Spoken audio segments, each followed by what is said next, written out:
And I went to their shop. I think he thought I was kidding. I was like, yeah, I want to come in and buy like all your Flesh and Blood cards. And he was like, sure, sure. I just bought this wad of cash and I put it on the counter. And he's like, oh, let me go get my boss. Hi, all, and welcome to episode, I think 33. I should have checked that. Episode 33 of the Win and In Podcast. Still no Gabe, but he will be with us on the next one for sure.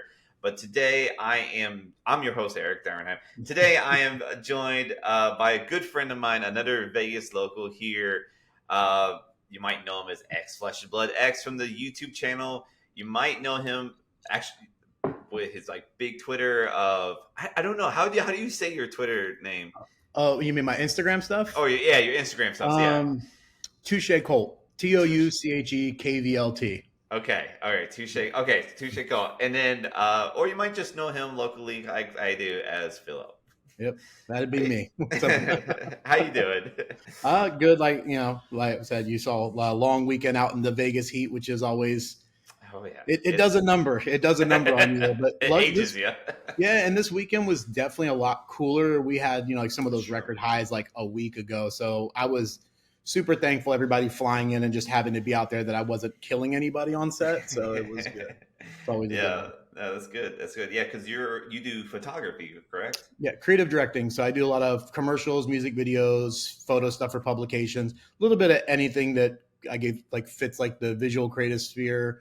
A lot of branded stuff, typically anything that has anything to do with the music industry. Somehow I get involved in for assets for album covers and stuff. So, all right. Well, that is going to be covered a little later on here because definitely want to get into that because that wouldn't be the typical career path, I would say, of a card game player. So we'll have to definitely delve into that. Yeah. But first, let's just talk about what just happened. We're recording on Monday. Yesterday, we had Battle Hardened Salt Lake, which was a Blitz Battle Hardened. Yeah. I know you play Blitz. You like Kasai on Blitz, right? I love which I do have my Kasai Blitz deck right here.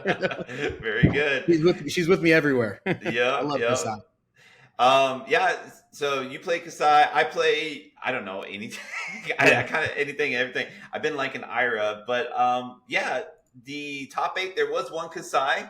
Yeah. One Kasai did make it. It looks like there was no Ira decks that even entered the. I was actually shocked about that. I was expecting a little more representation of Kasai as well. Right. Yeah. I definitely thought that you would see more because she was definitely one of like the boogeymen of the format. So I was a little shocked, but can't win them all. Yeah. I mean, she does consistently hit like a top 8 in a big format. I mean, that's the key word with her, consistency. Yeah. She's probably the most. But this Battle Hardened is pretty fun because for the first time and going all the way to winning the whole thing, we see Vincent in the top 8. Which I was stoked. I've seen that list in the CC format by Yanji and the Runaways, and it looked like exactly what I'm a Runeblade lover at heart. That's like first and foremost. Anything Runeblade. I have a rune chant tattooed on me. Then said at first when she was spoiled, I wasn't really certain of how she would do. That list, especially the Pummel Vincent list, to me looks fun. It looks fun and it plays very much in a way that I would have fun with playing. It's certainly a list to be respect. I mean, we see here at the Blitz, it took the whole thing, and luckily, like we got to see every top 8 match that it had 2 chains and a Reinhardt, and it was able to win through them all. It's a list that deserves some respect for sure. Especially the ability to make the first instance of damage preventable using all the whatchamacallit cards, the Annihilation, those ones. I mean, they make them a super force to be reckoned with. Deathly Whale is just honestly a monster of a card in that list too, because you're just kind of almost always ending the turn with a rune chant or 2, starting the next one. It's almost like nothing that you can't really get off. You can block with your whole hand, throw something in the banish zone and still swing for something crazy with a handful of rune chant. So it's there was a turn where Yanji just arsenal then passed, and I was like, the chain gets it here. And sure as Yeah. shit, it just came in, like you said, just block, block, block, came in with one card and then just dealt 10 damage. I was like, Yeah. it's impressive. It's really also it's because I never looked at Vincent in the instance of like Blitz. I don't know why. But seeing the turns where it's like, you mauve skies into like a deathly whale, it hits and you create the rune chance, and then you're playing another large attack with like envelope and darkness too, and you're throwing 16 to 18 points a day. Like that's like Rhinar stats, and It it is. doesn't need a blood rush bellow. It literally Right. just plays, and if you end up with a pummel in there as well, it's just it's wrong. So I'm expecting to see more of it, and if that list even develops even more and like evolves even more, to be kind of crazy to see what more can be pushed into that. Yeah, definitely for sure. I mean, Yanji's like the runaway team has really pushed Vincent. Yeah. It is interesting because I think a lot of people are just like what you said. Didn't look at it for Blitz, looked at it for CC. Yep. But there was a CC event on Saturday. It was the Realm Gaming Brawl event, Yeah. Yeah. 5K, and Yanji made top A on that, but he was not on Vincent. Vincent. So it's interesting that they're the one that came out with the video, but playing it in Blitz, and it really worked out in Blitz. So I think what the same reason that you look at Reinar and Kano in Blitz, when you start going, you've already taken 20 damage. The mathematics of one of those turns from Vincent, again, where you're like mauve skying into Deathly Whale, into like, the Annihilation, Destruction, Ruin, the Awakening cards, or another or another Deathly Whale with an envelope.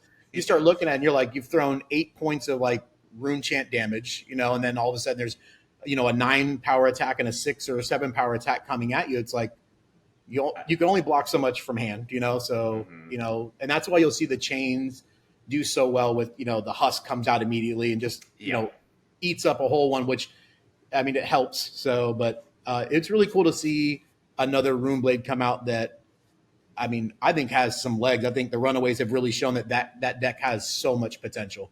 for sure, for Yeah. sure. Yep. We had the one Vincent to take it all. We had 2 chains, 2 Rhinars, a Kasai, a Kano, Yeah. and then there's a dash as well. That made the top 8 there. So Well, and also congrats to you. You placed pretty well in the CC too. I got Just off the bubble, but yeah, just on the bubble, the most feel bad spot I'd say, but no, glad I made it there. I got ninth on the 5K brawl. Um, I lost to the 2 Iras. I think there's 3 in total, but I lost 2 Iras, or not Iras, sorry, Lexis that made it to yeah. the top 8. So one of them, me and Michael Fang. So Which I mean, you kind of just go, I take that, the respect, but I mean, again, just to get there, you're consistently in there again. So it's like, again, it probably isn't the best spot to land. It feels bad, but you're there. Like Yeah. you're at the fold. So you definitely hurt a lot of people's feelings with Icelander that day, I'm sure too. So Yep. No, it was I had no easy matchup that day. 3 yeah, Lexis, 2 Drum Eyes in the mirror. So no gimmies by a long shot. But yeah, Icelander, I think she took it. Caleb or yep, Majin Bay, took yep. it the tournament, went undefeated the entire event. Was he On Ice. undefeated that day? Yeah, undefeated into top 8, and then took it from there. So It's funny too, because like the last 2 or 3 battle hardens, Rhea has won with mhm. Icelander as well, and the joke was like this is a tier like C hero, but it's Yeah, like, and no. I mean, so how did you feel going against so many Lexis? Because obviously Bracers was a hit, but somehow Lexi is still like a Yeah, boogeyman as well. she definitely is, and yeah, she's by no means like an easy matchup. It is very much more doable. I did beat one of the Lexis, um, and that was no easy matchup. Yeah, It's a very much doable now that they don't have that extra big turn. I think if Michael Fang had that bullseye bracers in the finals, he would have been fine. He probably might have even took that game. So I think them losing that is what gives Icelander a chance. But Lexi is still just probably the best aggro deck, just hands yeah. down. And what is Uh, she? She was she? Or most of them against you were just running no rune gloves then, just for the AB. Yeah. So Michael Fang, he had no ring gloves and the trench. And trench. I've been seeing some trench get used. I saw one that just had shock charmers. And Oh, then yeah, for the it was Spellvoid. yeah Okay. for the spell void. And then another one Were they on Ice Fuse? they were actually so it was Isaac. I don't know his last name, but he did make the top 8. And I faced him before, and has a very unique deck. He definitely crafts it himself. That's cool. Yeah, so it wasn't necessarily fused, but it wasn't standard either. Yeah. Okay. Yeah. Because I always see people with shock charmers when they're yelling like Chilling Ice Vein. Right. That Yeah. seems like a little more normal for me to see. I like seeing Trench too. Trench kind of came out and kind of settled almost as like you'd play it over Tunic anyway, just one to duck the CNCs. Now the wide spreads, anything that's threatening arsenals, you just kind of get to dip it, which is good. Well, and then Warmonger's Diplomacy is becoming such a played card, and Trench is one way to get away from that. So that's Warmonger it's the Codex of Frailty of the new set. It cracked. I remember seeing it, and I went to pick up a set of them when it was like $7, and I was like, I don't know. And then like literally the next day, it was like every battle hardened deck had it, and it was like it's $23, and now they're like $50. It's insane. I remember I opened it. I opened a case and I got like one. And I was like, it'd be a fun UPF card, and I got 2. I was like, that's all I need now. And then I got 3. I was like, great. But now it's blue block 3 costs 0. It's like, and it's generic. It can go anywhere. And a majority of decks, it makes you make a choice. It's not Time Walk, but it's the closest thing to a Time Walk I think Flesh and Blood has. Yeah, honestly, it really is. And that's probably a good thing to just have something to slow down the aggro decks. Especially the Lexis. When you watch the Lexi, it's like even revealing with Lexi, flipping up a card, you have to choose what you want to do. Yeah. So I saw another really unique instance in the Blitz thing that you were at the Realm, where someone was playing Shiana and played Shiana's new card and pulled like the Rhinar card, and we're like, well, does it get the benefit of discarding the 6? Does it intimidate? Does it, or like with Savage, did it get to draw a card? The instance that you watch the judge walk over, kind of looking at the card and doing like damn, I'm on stream right now about to make a call that I may not be correct on, because it's an instance that, I mean, we knew the card existed, but I don't think anyone ever thought they were going to see it, and especially on stream, to like, you kind of got to answer quick. Shout out to Tessa, the only Shiana that registered. So it was cool to see. I am very stoked about Shiana, where she can go. I like it. She can play Awakening, right? In Blitz, right? She plays Awakening, right? I think Awakening or Endless Winter. Maybe Awakening is not banned anymore in the old. Oh, she can play Endless Winter though. Yeah. I think Awakening's elemental, not a specialization. So anyhow, that's actually a pretty good transition, because the thing that is also going on right now is it's skirmish season. We are in the midst of skirmish season.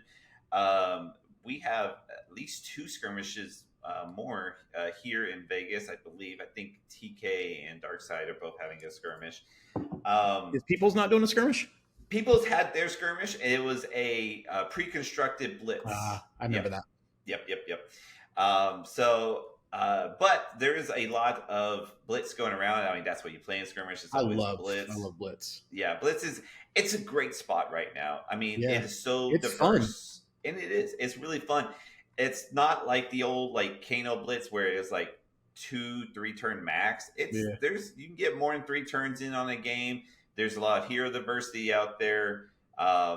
It's a fun time to show up with something you've wanted to try out too. Like, I mean, if I didn't obsess with Kasai, I would probably try the Vincent list, and I may even I'm actually going to be in. You played it. I'm going to be in Florida for some of it, oddly. So I'm bringing stuff with me because I'm going to be in the studio, which will be another transition. But I'm going to be out there recording some stuff. And I was like, well, I have to bring stuff with me because there's 2 shops out there that I can get to while I'm out there. So I actually really enjoyed the few times that I am traveling, and like I traveled during the RTN season and like played at a store in Albuquerque. And I don't know, I kind of enjoy going to like stores I've never been in and playing events. Well, it's fun also when people don't know what to expect from you. Like Mm-hmm. they, Mm-hmm. you walk into, some people are gonna be like, oh, look at this random scrub showed up, and then all of a sudden you're like, Yeah.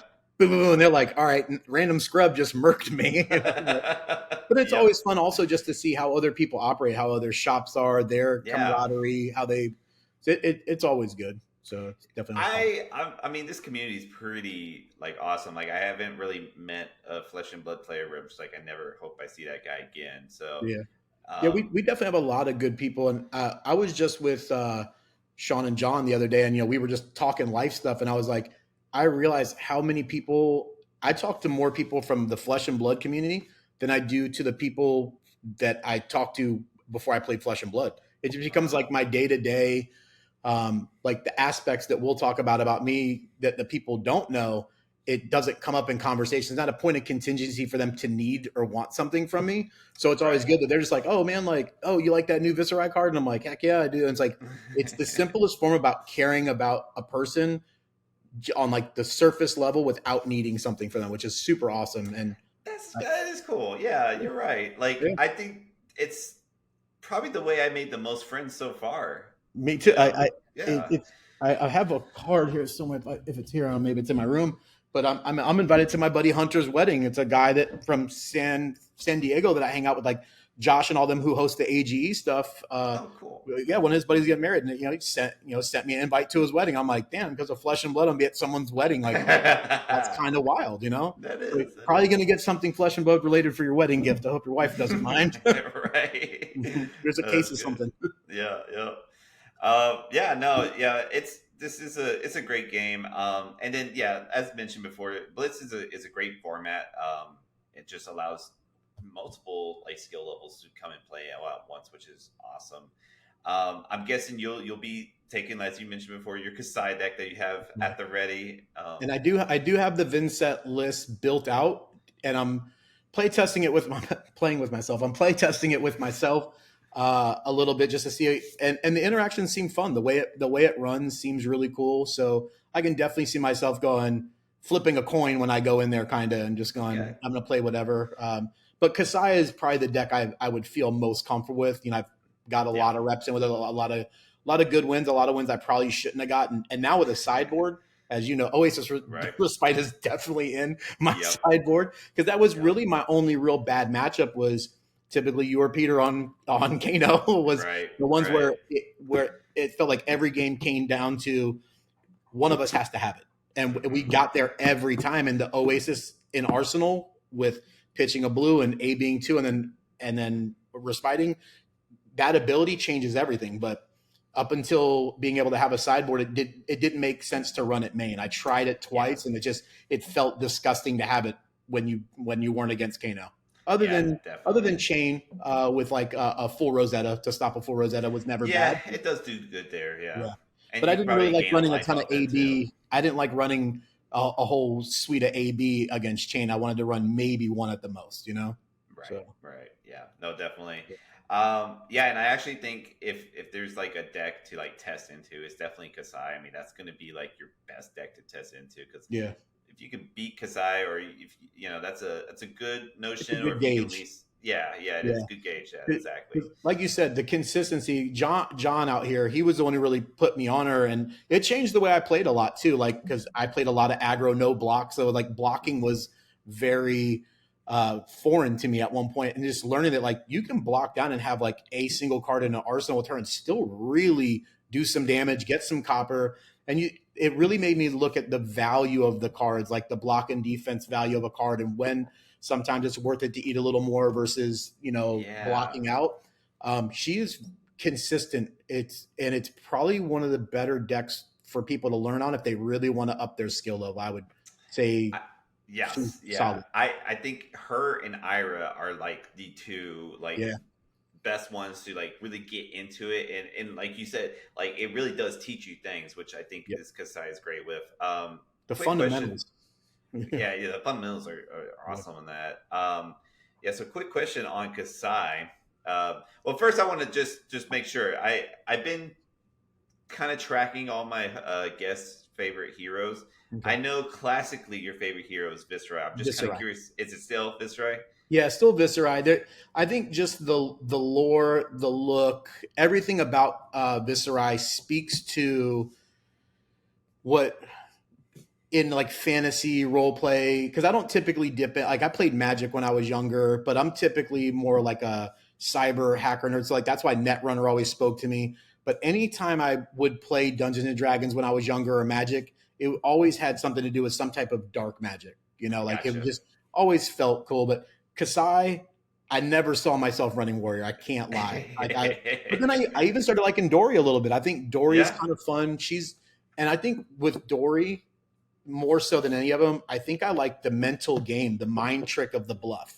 It's fun, Yes. and we've done it a lot at the tables where I'll try to say things to make you think. You're like, "Shut up," because I know there's so much of that in it where like you have to kind of start playing poker with somebody and read their body language and go, "I've seen that the way he sits like this before, and 3 out of 4 times he didn't have it. That's a bluff. That's his body telling, you know." So Mhm. there's something fun about the warrior in that. Definitely. I think you're absolutely right with that, by the way. I get a lot, or I hear a lot that like Dory is just too basic and like there's just not a lot to her, and I just think like you're just playing her wrong, like Yeah, because with Dory you are playing the actual person, not yeah, so much the the hero. cards, yeah, and like Yeah. and that's the other thing is I def me and Sean, we always joke around about we'll play things super unconventionally. We'll attack a way we shouldn't attack, which will make another person who plays very by the book or like just like understands the best lines. When you do that against somebody who's expecting a play pattern a certain way, you make them step back for a second and go, "Why would you do that?" And it kind of Mm-hmm. throws you off a Mm-hmm. little. So being unconventional in a deck like Dory, I think, is a strength also. Because Definitely I'm not can be. always concerned with swinging twice. I'm fine with swinging once and pumping twice, keeping a counter, and them going, "Oh well, shit! I thought I was gonna eat the first one and block the second." I'm like, "Well, now you held cards for nothing," you know? Yeah, yeah. Cheyenne actually did that against a Kano player, Ryan. She was playing Dory and attacked, and he blocked out. Thinking okay, because it had go again, but he was Yep, like, okay, won't attack me now, and then comes in with the Command Conquerors. That she yep. like follows up with Command Conquer, and it's like, yeah, if you play like that, like you're gonna really keep your opponent guessing. Where On their it's like, toes. is it an attack coming now? Is it an attack reaction? Like, what Yep. am I expecting here? And especially because some of the reactions will say your next attack, not even your next weapon attack. So whether you're on nourishing or CNC, we'll get the +1 buff. So blocking 6 now you basically have to block 9 because if it hits 1, you're done. So yeah, like even like the hit and run, you come in after a swing with go again, then you hit and run, get the bonus to your next attack, and now you're with a CNC for 8. It's like, well, that's not what I was expecting. Or a nourishing, and if it's dominated 8 or 9, it's not fun. You know. Yep, yep, no, yeah, for sure. All right, let's shift a little bit now. Mhm. That's what's been happening this past week and weekend. But now let's talk about your YouTube channel and what you Yeah. do for with the Flesh and Blood community, because you started. I remember I knew you right as you started doing the Yeah. YouTube channel, because I remember you saying like, "I'm already buying all this. Might as well start filming." Yep. So yeah, and you're at where you're at now. You do a lot of box openings. XFleshAndBloodX will have a link for it, so people can check it out if they don't already know. Yeah, tell me a little bit about that. How that gets started, and what's going So, on with it. so I'll always say this. I wish I'd have started a little bit earlier. So I had opened probably 100 cases in the first month I was playing the game that I did not document at all. And then as I was, I forget what I saw. It was probably It might have been Fluke and Box. It was somebody doing boxing case opening. No, it was Chris Cyrus. It was Yeah, Fab he's Unsealed. I remember pretty boom, renowned and I for was it. like, I Yep. loved his energy. I remember looking, I was like, he looks like the dude from Ragamuffin's hat a lot. Yeah. And then I guess thing. Yeah. But I remember seeing that and then remembering like all through COVID, watching like the Jake Pauls and everybody and the Logan Pauls opening Pokemon. And I didn't even collect Pokemon, but I'd catch myself watching these box openings and getting a little bit of that dopamine when someone's they're like, oh, the Charizard, and you're like, yeah, and you're like, I didn't Charizard, but and it felt cool. So when I first came back into town, I got into Flesh and Blood. I went to Ohio for a client. I was shooting a commercial, and like a mile away was a cool game shop, and we went in there, and I was trying to. My friend who I grew up with came with me, and we used to play Magic. So I was like, oh, maybe Okay. we'll like buy some like Magic. We'll like draft. And he didn't want to play Magic. He was looking to get a board game, and then I was like, we were looking for something. I think he wanted to play Keyforge, but they didn't have it. And then I saw all the Flesh and Blood stuff, and I was like, oh, and they had just put out like the Monarch decks and something else. So this was like right as Everfest was coming out. And so I was like, oh, let's just get a couple of these starter decks. And so I was talking to the guy, and he's like, oh, like, do you play Magic? And I was like, well, I used to. And I was like, I like evil, dark shit. And he was like, oh, you should play Chain. And then my friend gets, I think, Briar or Oldham. And we sit down and we open up the box, and I'm like looking for the rules book. And I'm like, hey, how do you play the game? They're like, oh, there's like videos online. So I'm like trying to watch this video, and Chain is definitely not the deck for someone to start off with. No. So, and then thank God, some guy's sitting there, he's cracking a case of Monarch, and he's like, looking for footsteps at the time. And we're just chatting. He's like talking us through what to do. And he's like, oh, I play this chick Prism. Like, you should try that. It's kind of like White Weenie, but she can also be kind of defensive. And I was like, and I remembered seeing the art, and I was like, oh, I actually like the way that deck looks. So we went up there and we tried. And first of all, I'll say the shop wouldn't even let us buy this stuff. They just gave it to us. So we ended up buying like play mats. Yeah, they were just like, they'd rather have us play the game than like get the $10. So once we started playing, then I was like, I turned to my friend, I was like, hey, you want to like buy a couple boxes? We'll split them. And so we bought a couple boxes and split them. And I pulled like a Corsham cold foil and then a Ram's head. And everyone was like, dude, that's like a $200 card. So I was like, oh, I love this game. So as soon as I touched down back in Vegas, I came out here and I found one distributor who had a lot of stuff. And I went to their shop. I think he thought I was kidding. And I showed up with a ton of cash. And I was like, oh, yeah. I was like, you have the Flesh and Blood. And they kind of were blowing me off. They didn't move a lot of Flesh and Blood is apparently what it was. They were way more into like Yu-Gi-Oh, sports cards. So as I walk in there, I'm just like, yeah, like, sure, I'll take it. And he's like, oh, well, there's like a lot of it. I was like, that's fine. And he was like, oh, and he's like, oh, okay. So I was like, I'm sure they deal with that. So I just pulled out this wad of cash and I put it on the counter, and he's like, oh, let me go get my boss. And he comes over, and I was like, and he was giving me prices by the box. And I was like, well, I feel like if I buy him by the case, I should get a discount. And he's like, yeah, we'll knock like $20 off per case. And I was like, we'll knock 30 off and I'll buy all of them. So I cleared out almost everything he had. And I just went home and was just opening. And I did that for about a week or two. And that's when I found Paul. And I went to his shop. I think very similar, same thing, where I was like, yeah, I want to come in and buy like all your Flesh and Blood cards. And he was like, sure. And I come in there, and he had a glass case full. And I was like, I'll take that. I was like, whatever you have. And we just started buying everything. And that's when I started filming. And I wish I could, because I had some really good WTR cases where like, hitting Heart, Tunic, like 3 or 4 legendaries in a case with a Fable. So sure, it's always the ones you don't record. And people are like, oh, I bet you hit that case. It's so crazy. But that's how it started. I just started doing it, and it was just fun. I think the game was just at the point where the nostalgia of like Arc was still hard to get, and so was Crew at the time for some reason. I got my hands on a ton of it. So like those were the ones that first started popping off, and like it was like I would hit CNCs and an eye and a this and a that, and people were like, oh, that's a crazy case. I'm like, is it? It didn't feel super crazy, but you don't know what you don't know. And then 6 months later, every Fabled's $500, and you're like, those were crazy cases. Great. But so I'm gonna ask you what I'm sure everyone that knows about you doing box opening has asked you, but what's been the dream card getting pulled? Like, what's the card that either you haven't pulled yet that you want to pull, or you did pull and it was just like, this is it?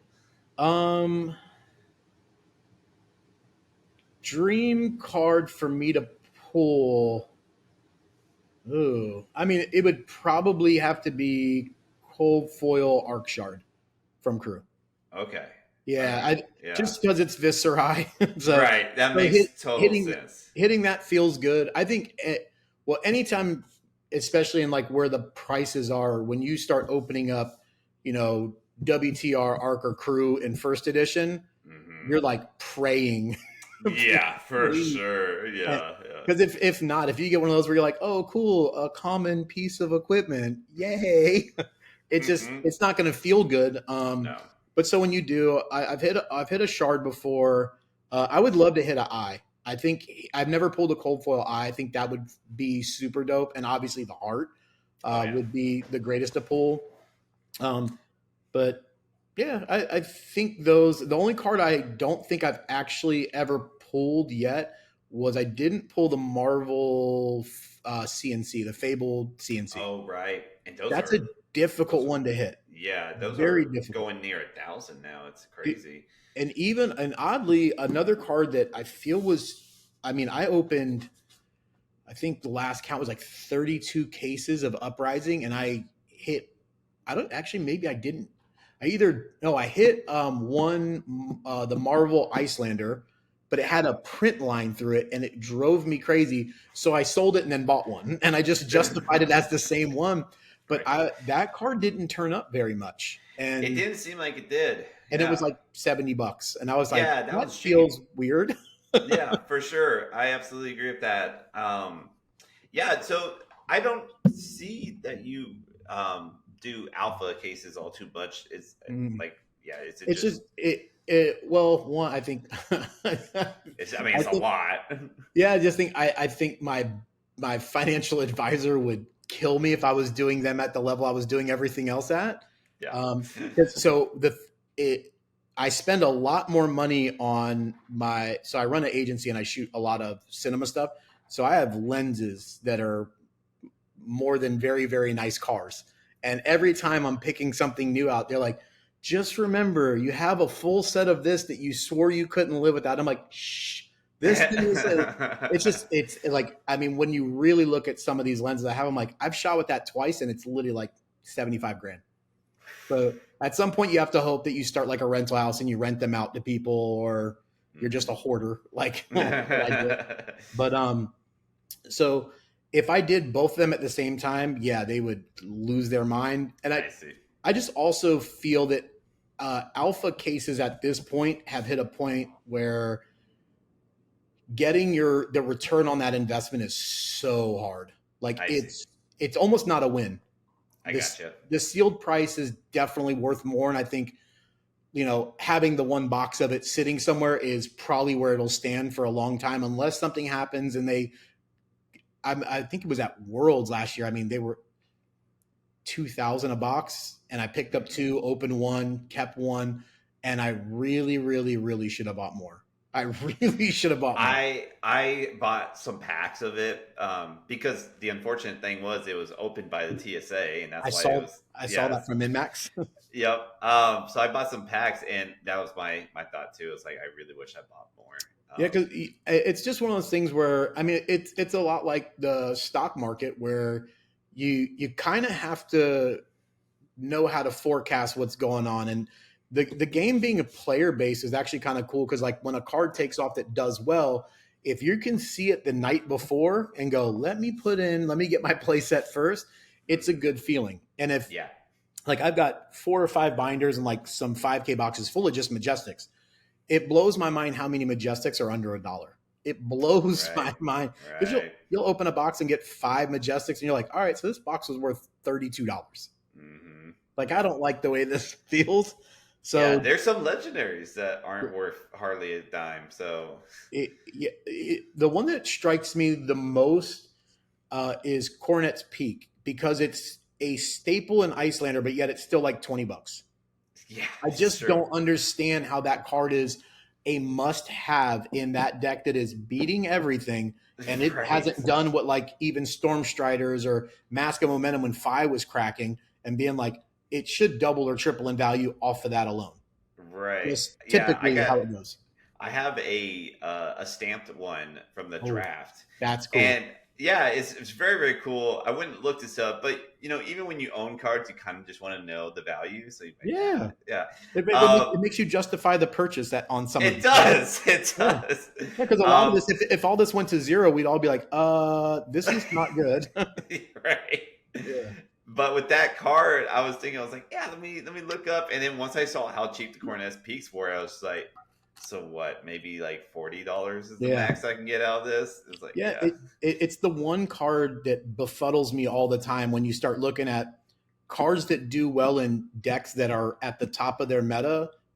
I mean, there are Majestics from Everfest that shit on its value, and it's like, how does that happen? But right, yeah. On that note, now that we've just kind of bounced around all these different sets here, I'm kind of curious what has been the set that you've enjoyed opening the most, and what has been the least enjoyable. least enjoyable would probably be Dynasty. I feel like Okay. Dynasty and Outsiders is the set that you open and just almost never feels good EV wise. Like your value Yeah, back on I it. get that.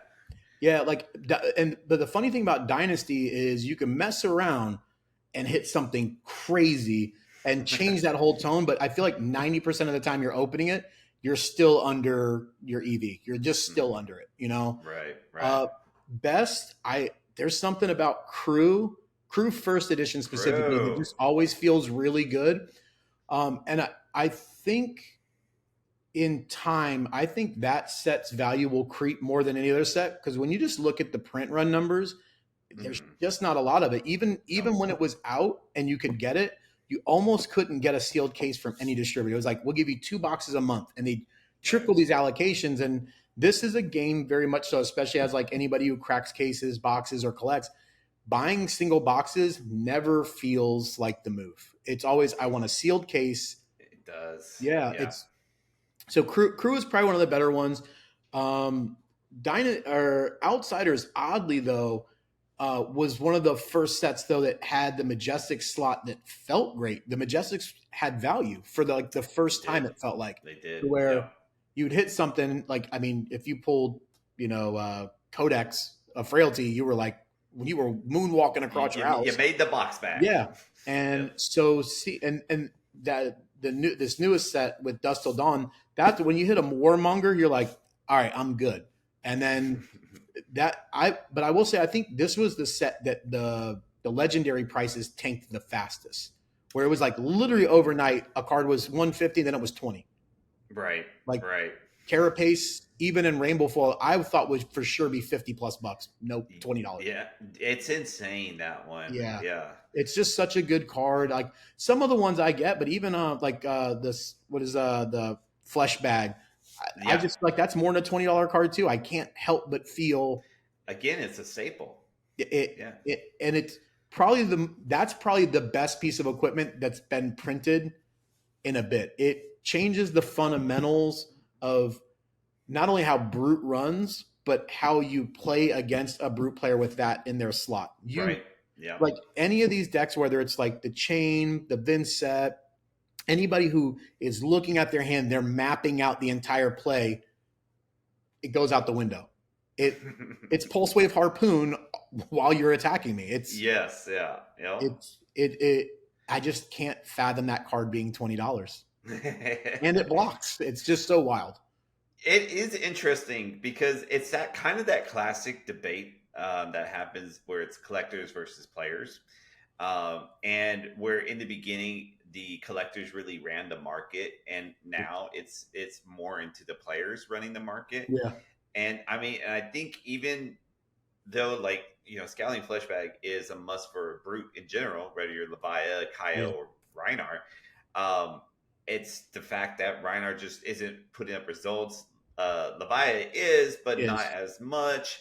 And so, it's more in just that territory where, well, just because this isn't getting played, despite this being a good card in yeah, mechanics wise, despite this being a legendary as far as like rarity wise, it yeah, has this like cap on a price. yeah. And I think the who was it? Is it it's Man Sant's team? Is that the Runaways also? Yeah. I don't know. I don't think. Well, maybe I don't know what management if he's on the team or in what team that would be. Because But I think he is, because I think he built that deck with it. What was it? It was with Michael Hamilton, but it wasn't Wolfpack. He's not Wolfpack. yeah, I okay. thought maybe he was with Runaways, but He did work with Michael Hamilton for sure or he at least discussed with Michael Hamilton on the Labaya deck. Yeah, yeah. is that what you're So talking so about? yeah, and I think if because that deck is good. I think Hmm. it's got a lot of potential. It finally gave Levia a way out, which I think Yeah. which power crept the shit out of her. And but I think if that deck does well, that card has to see an increase, and it'll be the card that you go, man, I wish I'd have bought my copy already, which I already Yep. did. I Yeah. made sure I picked mine up. Got this one fly trying to get me right now. Well, it's pretty interesting because the actual Leviathan redeemed or the shadow that actually holds value. Yeah, And but that's again a must have. But so it's interesting that holds value, but yeah. can only be played with Leviathan It's versus the Scowling Flesh Bag. and that makes that conversation get weird. And the only thing, so I feel like that card is as rare to pull as the Emperor was in the Mm, Marvel slot. yeah. But I think there's just something, whether you ever wanted to play Leviathan or not, I think that there's something like that feels like redeeming about that card. That feels like the ostracized, the underdog card came out. The art to it is great. I believe Steve Argyle did that. It's Oh yeah. utterly gorgeous. The Marvel treatment is just insane. So I feel like that formula for that card having a value, but it is funny that it retains such a significant value and it can only be run by one hero. Yeah. It's Yeah. just yeah, It was a good answer though. It was yeah, a good, like you said, yeah. help put her back up. We can't predict them all. Yeah. Yeah. All right. Yeah. So my last question with the channel, me personally, I have been enjoying this new set as far as opening wise. How's it been as on your end? I feel like it feels good when you open it, whether it's for me or I'm doing box breaks for somebody. I have maybe had one case that I opened where it probably still went flush EV wise with what they spent, but I feel like everything felt like even after some of the dip in prices, you were still getting there. So you didn't feel like you lost anything. I think you still felt like, all right, cool. Like, I would have bought those singles anyway. Plus I have a ton of bulk now and other stuff to trade. So it feels good. I think anytime when I'm like, here's what the box got. And like, I'm like shifting things around on the mat to show how much stuff got hit feels good. Like Yeah. whether it's me or somebody else going, oh man, I hit everything I wanted. It seems to give up the ghost a lot. Like you're always hitting something. So which I Yeah. think is a good Yeah. formula for the 2.0 for them is being able to give a little more, Mm-hmm. Mm-hmm. which I Definitely. still will always say I feel that the pre-release boxes are always seated so much better. What I They opened some are. of the pre-release stuff and it was like 10 or 11 Majestics in the box. And I They was like, absolutely are. yeah, I was like, that's not a real thing. And then you open the right ones, you're like 6 or 7, you're like, that feels more normal. Right. Yes. Yes. No, I 100% agree. I remember when you first brought that up with like outsiders, and I was like, yeah, it does feel that way. And then, yeah, it felt that way with this set for It, sure. in what's the one? Oh my God, with Phi and everybody, I'm like totally blanking. Uprising. Uprising for sure. I had two cases we opened side by side that were mapped almost identical, like same Uh-huh. legendary, same Marble Dragons, and that's when the little group of us from San Diego, I was like tinfoil hat theory, and I was like, what if these never went through a correlation machine? They got chopped down on the sheets, and then they realized and they said, well, we don't have time to unwrap them all or resort them all because the premieres were already set, the venues were already booked, it was already behind. They said, look, everyone's going to open a lot of really good stuff, and it is what it is. It'll make people love the set more. And maybe the response to it, and they're like, hey, well, how about our first 10% for any pre-release? We make sure that they're kind of Yeah. beefed up a little bit because it get Mm-hmm. because when you're breaking a box down across a whole pot of like 6 players or 8 players, and everyone can kind of open something cool, it feels great. It doesn't feel good when only one person hits something and everyone's like, yay. Yes, definitely. Yeah. Yeah, and now we got this new Bright Lights coming out, a full mechanology set. I That's cool. gotta imagine. I'm gonna speculate here. You tell me if I'm wrong or right. But I gotta imagine that kind of take a hit on that, because if you're opening just the same like mechanologist card over and every over. time, yeah.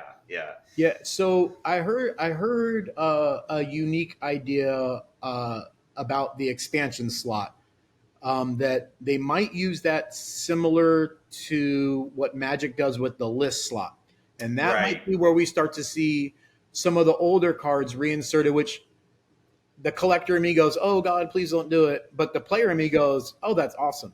Right. Like, because like, oh, if this is your chance to hit a CNC, awesome, congrats for you. Yep. Like, I think that that's not a bad thing to implement, and I think a set like an all mechanologist set would almost need something like that. Because if you're Sure. not a dash player, what's your incentive What's to the buy point? bright lights? Yeah. You have like Yeah. none. Like I look at it and I don't play dash, so when I'm looking at it, I'm like, nah, But Yeah. the Right. collector in me is like, you're gonna crack 10 cases of it, like you're gonna get your play sets of everything. But now if there's a list slot and I'm opening up and all of a sudden I hit a tunic or I hit a CNC and I go, oh, uh, go ahead and order 10 more, because who knows what comes in that slot, Yeah. because Magic has done some crazy things where like the what was like Dominaria Remastered, there was like old Legends cards inserted in packs, and there was rumors way long ago that like some Power 9 was reinserted in some packs years ago. I know Mm. Topps has done it in sets where they did, it was called buybacks, and they bought back old cards from 85 and inserted them in like the 25th anniversary with a stamp on them, and Mm. you're like, this could have been my card when I was a kid that somehow got bought back from a card shop and reinserted in a pack. Right. It was so if they get to that, I think that'll be good for the hobby as a whole. You know, Yeah. I agree. I yeah. agree. But I'm for it. I'm still waiting for the companies that do like the repacking of like the Pokemon cards, and it's like you get them at like Walgreens or whatever. They're like come in a special box. It's like one graded card guaranteed. All this. I'm waiting for I think it's like the Fairchild Group. I'm waiting for them to do that with Flesh and Blood. And it's like you could pull. They'll insert like alpha packs in them. So like you could buy this little pack for $20 in like a Walgreens, and it could have like a first edition Shadowless Pokemon pack worth $1,000 in it, and all these cards. So I'm waiting for someone to go, hey, we're just going to crack these boxes that we have and all these loose packs and whatever, and start randomly inserting them in these like essentially Mm. gambling packs. Right. I would Right. buy some. Yeah. I would definitely buy some. They're It'd be great for fun. the They're channel. definitely fun for Yeah. sure. Yeah. All right. Well, I think the last thing I just want to talk to you about is you yourself. When I first met you, funny story. Like I remember you talking like I should get Jake Paul or Logan Paul to do some Flesh and Blood, and I went home thinking like, okay, like whatever, and then and then I got to know you more and more, and like realized that like you're pretty well connected. Yeah. You're definitely within the web of like knowing quite a bit of people, and then I started thinking, I was like, maybe he actually does, No, like so Sancho, the manager of Team 10, is one of my really good friends. They yeah, used to come to our house and swim. Like they haven't in some time, like since like the boxing thing, since they got really on their shit. right, But like right. when they were doing Team 10, they were at our house all the time. All the time. So but yeah, even between Yeah. that, like even like the Post Malone, like Dre and I are super cool. So like I've been on his music video sets, working on stuff. I've seen videos of him online singing my old bands and like my friends' old bands. So it's kind of a wild thing to like be in. What up? What up? My sister and her dude just got here too. Okay. I'm on a podcast right now. um, but yeah, so it's like really weird to like be connected to those people, whether it's the music industry, whether it's like the apparel industry from years ago. Like I feel like everybody who's a mover and shaker or like a socialite always ends up in the same place. Okay. Yeah. Okay. Yeah, that's what I was going to kind of ask about. Is like the social aspect of it, Yeah. because we both know Peter Budensick. Yep. Peter Budensick, I would say, is like the flesh and blood version of you. Do you know what I mean by Yeah. that? Yeah. He's Yeah. like he's a go getter. He Yeah. likes making the relationships, the networking. Yes, and he's very good at it. And what I've come to realize, especially within Flesh and Blood, is that most people are actually extremely approachable. But I was kind of curious if that's what your take on it was, or how you kind of, I guess, like how you establish those sort of connections. So for me to break it down without doxing myself or giving out Right. my age Yes. too Yes. Yes.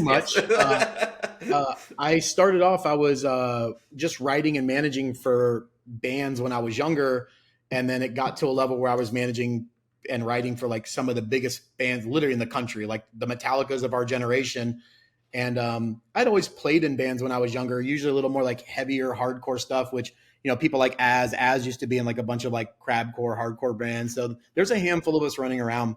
But uh, I ended up one day on one of the tours just going like, hey, I'm going to go home and write an album. I think I want to be back in a band. I was like having all this success and, made all these relationships at the labels.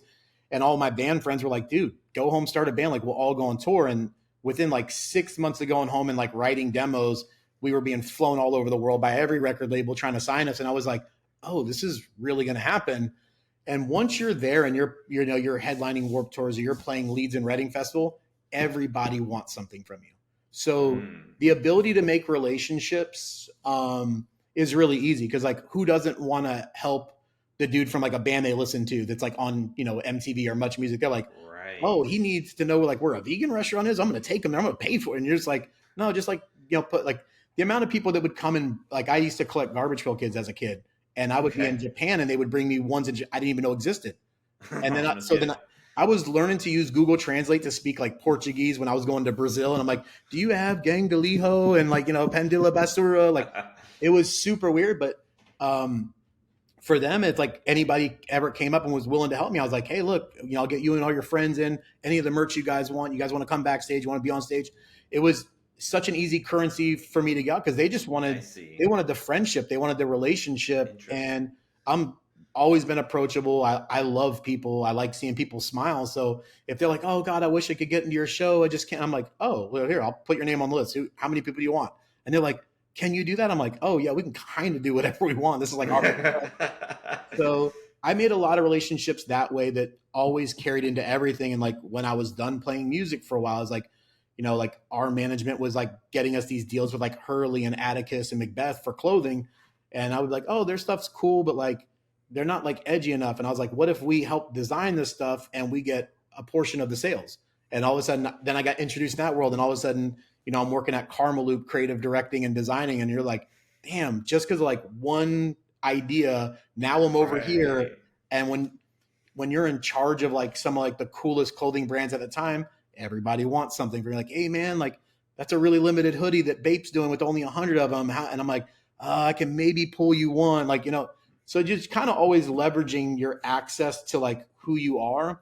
But I think so many people mess it up by buying too much into themselves and trying to be as exclusive as the thing that you're a part of, instead of just going, well, dude, like, why wouldn't you want to be a conduit and link the people up? Like if I have a relationship that's good for you, like let's loop an email, let's loop a phone call. If it's good for you, it's good for you. And then who's not going to go, yo, that was super cool of Phil to like link it. Like, it's simple.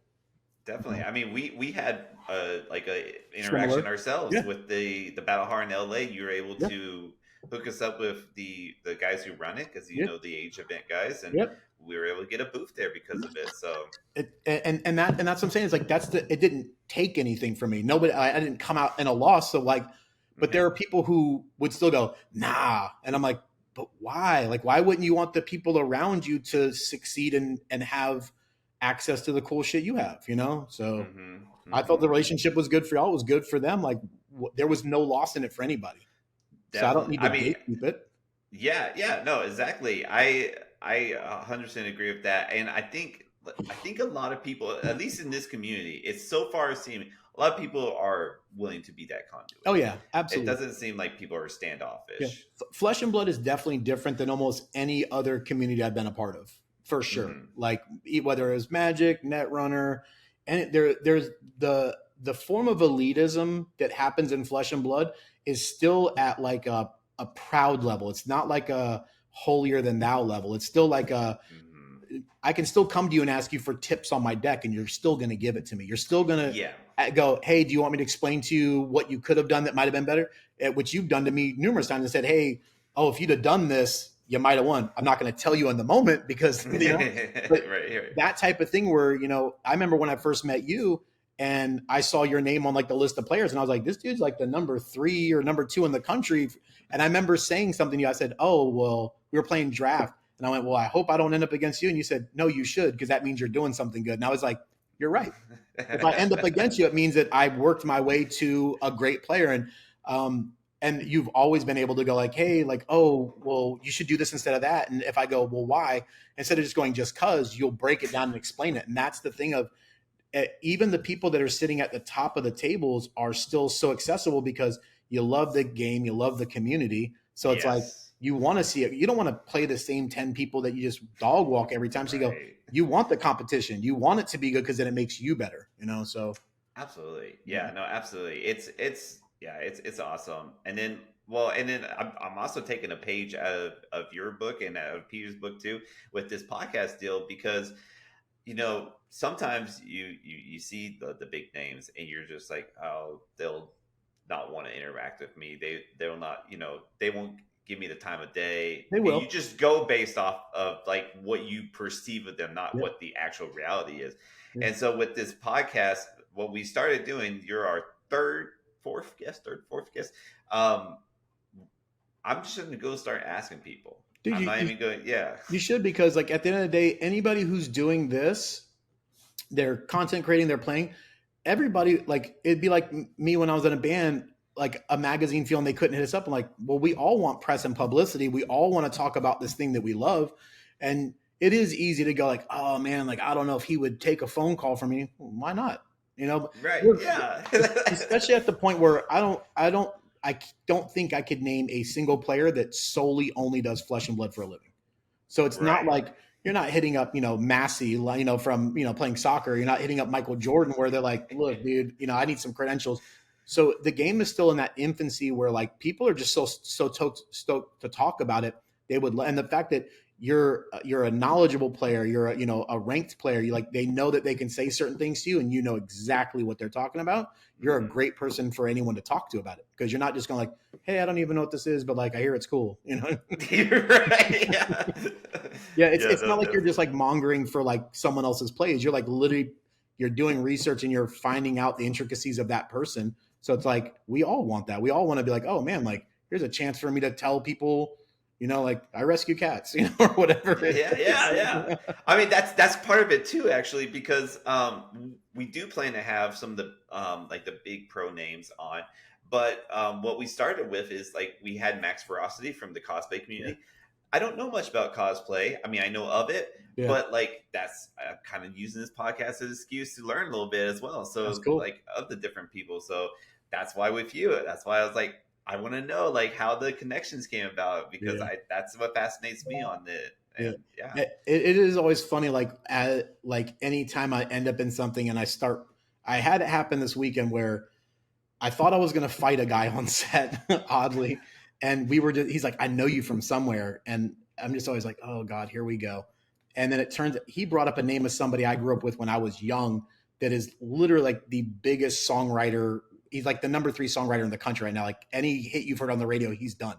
And he was like, and he's like, I sent him a picture of us together and he's like freaking out. And I'm like, I haven't talked to that dude in 12, 13, 14 years. So then all of a sudden, then that guy texts me and we're just all morning been chopping it up. And it's funny. He's like, you were always so supportive of me. You used to let me come to the studio and like learn how to record. And I was like, well, I'm glad. Like, I didn't know you were going to turn out to be like the guy writing everything for everybody. But his impression he left was like, man, if I wouldn't have had that, I might not have moved to Nashville and done that. And I'm like, well, I was joking with my sister this morning about it, where I was like, cool, because I'm going to record new stuff. And I'm like, awesome. Well, if you want to say thanks, just go ahead and have some songwriting sessions with me. Give me a number 1 single. I'll take it. Oh, that'd be so cool. No, oh, man. I hope it happens. Yeah, that'd be sick. That'd be awesome. Well, you know what?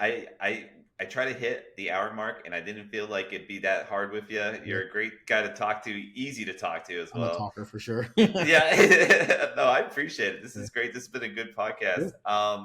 Is there, before I close it out, is there anything else you want to say? Or I mean, I love this community, man. I think everything about it is awesome. I hope that this can continue to grow. I hope, I can go to a ton of events and meet a ton of people.